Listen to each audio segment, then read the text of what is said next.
আজকের ব্লগটা আমি ব্যালকনি থেকেই স্টার্ট করছি। এই রেলনীলির গাছটা আমি নিয়ে এসেছিলাম এবার যখন জামাই ষষ্ঠীর সময় বাড়ি গেছিলাম, বাড়ি থেকেই এনেছিলাম।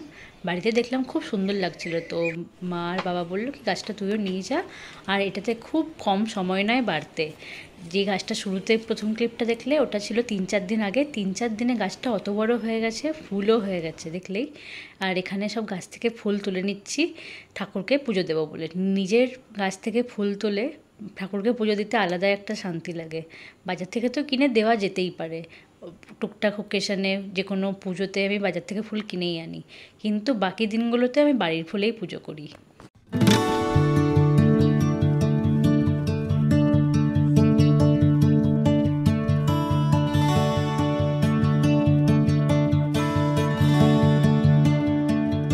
তারপর সন্ধ্যের সময় আমরা দুজনে বাজারে চলে গেছিলাম পুরো সপ্তাহের বাজার করতে। প্রথমেই মাছ নিয়ে নিলাম, আজকে 3 রকম মাছ নেওয়া হয়েছিল, আর নেওয়া হয়েছিল চিকেন, আর সব সবজি নিয়ে নিলাম।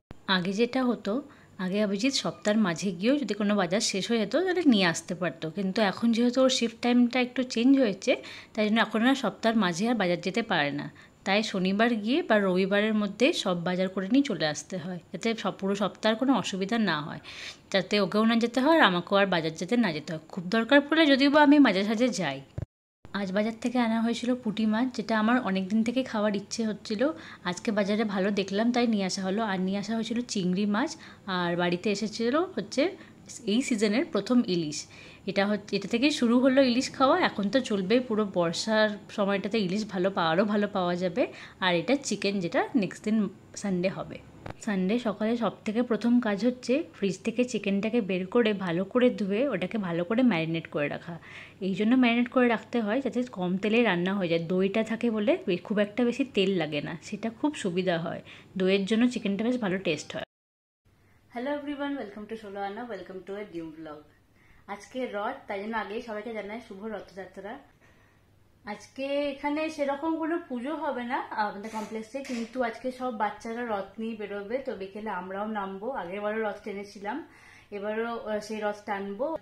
আজকে বাড়িতেও যে খাওয়া দাওয়াগুলো রথের জন্য স্পেশাল হয় সেগুলো হবে, যেমনি আমাদের বাড়িতে পায়েস হয় তো পায়েস করব, পাঁপড় ভাজা, জিলেপি, আম, এগুলো তো সব খাওয়া হয়, এগুলো সব খাবো। এগুলো সব বিকেল দিকে খাবো।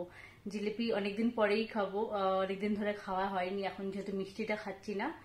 আর আজকে ঠাকুরকে দেওয়ার জন্য মিষ্টি, ফুল সবকিছু আনা হয়েছে। শর্টসে আমি লিপন আর্ট শেয়ার করেছি জগন্নাথ দেবের, তো ওটাতে আমি বেশ ভালোই ফিডব্যাক পেয়েছি, মোটামুটি ভালো ভিউজ পেয়েছি, লাইক পেয়েছি, সবই পেয়েছি।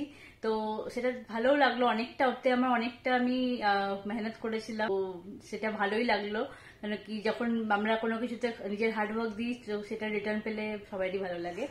তো ওই ঠাকুর যেটা বানিয়েছিলাম যেহেতু, আর আজকের জন্য স্পেশালি বানানো, তো ভাবছি ওটাকেও ঠাকুরের কাছে রেখে ওটাকেও যখন মিষ্টি দেবো, ফুল দেবো তখন দেবো, পরে ওটাকে উঠিয়ে এক জায়গায় যত্ন করে রেখে দেবো, কারণ কি সব জায়গায় রাখলে তো হবে না। আর ওইটাতে না ধুলো বসে যাবে, কারণ কি ওই ক্লে আছে, ফেভিকল আছে, তো ওগুলো ধুলোটা খুব জলদি টেনে নিচ্ছে। ভার্নিশ দিলে হয়ে যায়, কিন্তু তাও ভার্নিশে তো কাঁচের জায়গাগুলো তো দেওয়া যাবে না, ওর জায়গাগুলো নোংরা হয়ে যাবে।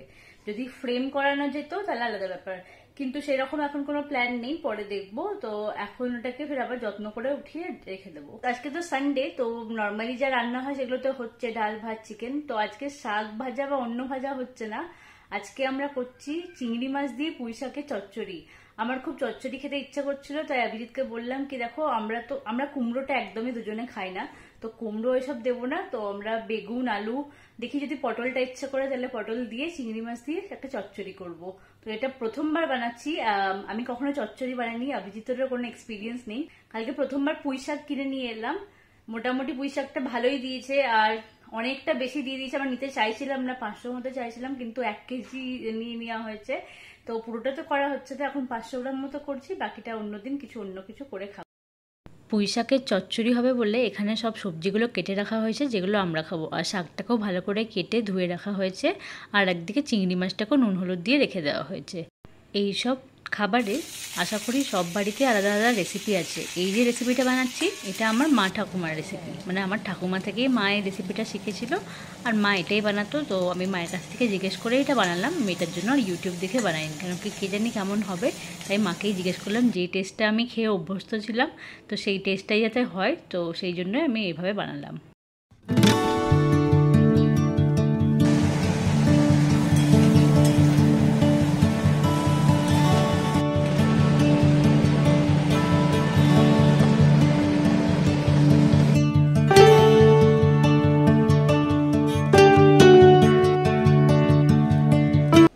সব কাজ শেষ করে স্নান করে চলে এলাম পুজো করতে। আজকে পুজো করতে অন্য দিনের থেকে একটু বেশি সময় লাগবে, কেন কি আজকে সব ঠাকুরকে আলাদা করে ফুল বেলপাতা সব মিষ্টি সব কিছু দিতে হবে, ধুনো জ্বালাবো, এইসবের জন্য একটু সময়টা অন্য দিনের থেকে একটু বেশি লাগবে। কেন কি অন্য দিন তো এত কিছু করে পুজো করা হয় না, নর্মালি ঠাকুরকে খেতে দেওয়া হয়, ফুল দেওয়া হয়, সেরকম করে ধূপ দিয়ে প্রদীপ জ্বালিয়ে পুজো করা হয়। আজকে তার থেকে একটু সময়টা বেশি লাগবে। সব কিছু শেষ করে খেতে বসতে আজকে বেশ দেরি হয়ে গেছিলো। এখন আর এইরকম দেরি করি না, টাইমে খেয়ে নেওয়ারই চেষ্টা করি, টাইমগুলো মেনটেন করার চেষ্টা করি যবে থেকে এই পিসিওডিটা ধরা পড়েছে। কিন্তু কোনো কোনো পুজোর দিন বা কোনো স্পেশাল দিনে একটু দেরি হয়ে যায়, তো তাতে কিছু হবে না, এক আধ দিন তো এক্সেপশন হয়।